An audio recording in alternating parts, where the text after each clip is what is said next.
আন্তর্জাতিক মুদ্রা তহবিল আইএমএফ হল একটি আন্তর্জাতিক সংস্থা যা 1944 সালে ব্রেটন উডস কনফারেন্সে বিশ্বব্যাপী আর্থিক স্থিতিশীলতা, আন্তর্জাতিক বাণিজ্যের সুবিধার্থে এবং অর্থনৈতিক প্রবৃদ্ধি বৃদ্ধির জন্য প্রতিষ্ঠিত হয়। এটি দেশগুলিকে অর্থ প্রদানের ভারসাম্য সমস্যা মোকাবেলা করতে এবং অর্থনৈতিক প্রবৃদ্ধি বৃদ্ধিতে সহায়তা করার জন্য অস্থায়ী আর্থিক সহায়তা প্রদান করে। 190টি সদস্য দেশের সাথে আইএমএফ তার সদস্যদের নীতি পরামর্শ, আর্থিক সহায়তা এবং প্রযুক্তিগত সহায়তা প্রদান করে বিশ্ব অর্থনীতিতে একটি গুরুত্বপূর্ণ ভূমিকা পালন করে। গ্রেট ডিপ্রেশন এবং দ্বিতীয় বিশ্বযুদ্ধের সময় অর্থনৈতিক চ্যালেঞ্জের প্রতিক্রিয়ায় আইএমএফ তৈরি করা হয়েছিল। এর প্রাথমিক লক্ষ্য ছিল প্রতিযোগিতামূলক অবমূল্যায়ন এবং সুরক্ষাবাদী নীতিগুলি এড়ানো যা 1930-এর দশকের অর্থনৈতিক অশান্তিতে অবদান রেখেছিল। সংস্থাটি 1947 সালে কার্যক্রম শুরু করে এবং তখন থেকে ক্রমবর্ধমান অর্থনৈতিক চ্যালেঞ্জ মোকাবেলা এবং টেকসই এবং অন্তর্ভুক্তিমূলক প্রবৃদ্ধি উন্নীত করার লক্ষ্যে তার মিশন প্রসারিত করেছে। আইএমএফ এর সদস্যপদ 190টি দেশ নিয়ে গঠিত। আইএমএফ এর বৃহত্তম শেয়ারহোল্ডার হল মার্কিন যুক্তরাষ্ট্র, জাপান, জার্মানি, ফ্রান্স এবং যুক্তরাজ্য। আইএমএফ এর সদর দফতর ওয়াশিংটন, ডিসি। কিভাবে আইএমএফ গঠন করা হয়? আইএমএফ এর সাংগঠনিক কাঠামো তিনটি প্রধান উপাদান নিয়ে গঠিত। 1. Board of governors, 2. নির্বাহী বোর্ড এবং 3. ব্যবস্থাপনা পরিচালক। প্রতিটি সদস্য দেশ থেকে একজন গভর্নর এবং একজন বিকল্প গভর্নর নিয়ে গঠিত বোর্ড অফ গভর্নরস সর্বোচ্চ সিদ্ধান্ত গ্রহণকারী সংস্থা।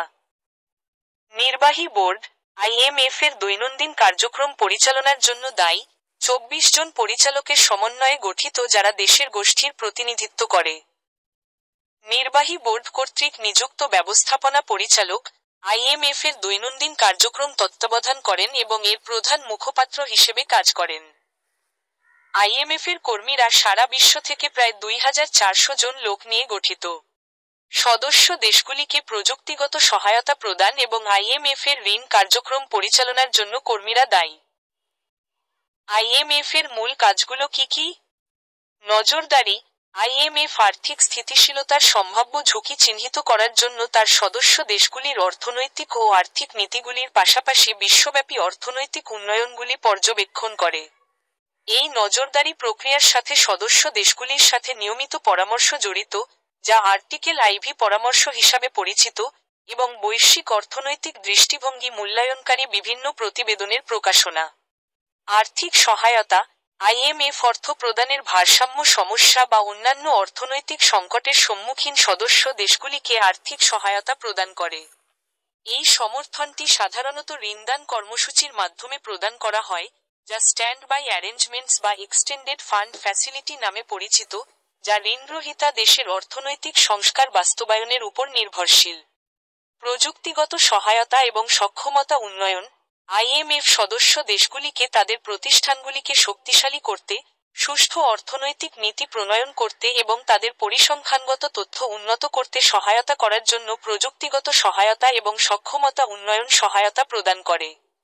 এই সহায়তার মধ্যে রয়েছে আর্থিক নীতি, মুদ্রা নীতি, আর্থিক খাত নিয়ন্ত্রণ এবং অর্থনৈতিক তথ্য সংকলনের মতো ক্ষেত্রগুলি। বিশেষ অঙ্কন অধিকার এসডিআরএস আইএমএফ 1969 সালে সদস্য দেশগুলির অফিসিয়াল রিজার্ভের পরিপূরক করার জন্য একটি আন্তর্জাতিক রিজার্ভ সম্পদ হিসাবে বিশেষ অঙ্কন অধিকার এসডিআরএস তৈরি করে। আইএমএফ সদস্য দেশগুলির মধ্যে অবাধে ব্যবহারযোগ্য মুদ্রার জন্য এসডিআরএস বিনিময় করা যেতে পারে, যা বৈশ্বিক আর্থিক ব্যবস্থায় তারল্য প্রদান করে। আইএমএফ তার ঋণ দেওয়ার পদ্ধতির জন্য সমালোচিত হয়েছে। কিছু সমালোচক যুক্তি দেন যে আইএমএফ এর ঋণ অত্যন্ত ব্যয়বহুল এবং আইএমএফ তার ঋণের উপর অনেক শর্ত আরোপ করেছে। অন্যরা যুক্তি দেখান যে আইএমএফ দরিদ্র দেশগুলিকে সাহায্য করার জন্য যথেষ্ট কাজ করেনি। এর সমালোচক সত্ত্বেও আইএমএফ বিশ্ব অর্থনীতিতে একটি গুরুত্বপূর্ণ প্রতিষ্ঠান হিসাবে রয়ে গেছে। আইএমএফ বিশ্বব্যাপী আর্থিক স্থিতিশীলতা বজায় রাখতে, অর্থনৈতিক প্রবৃদ্ধি বাড়াতে এবং অর্থনৈতিক চ্যালেঞ্জের সম্মুখীন দেশগুলিকে সহায়তা প্রদানে গুরুত্বপূর্ণ ভূমিকা পালন করে।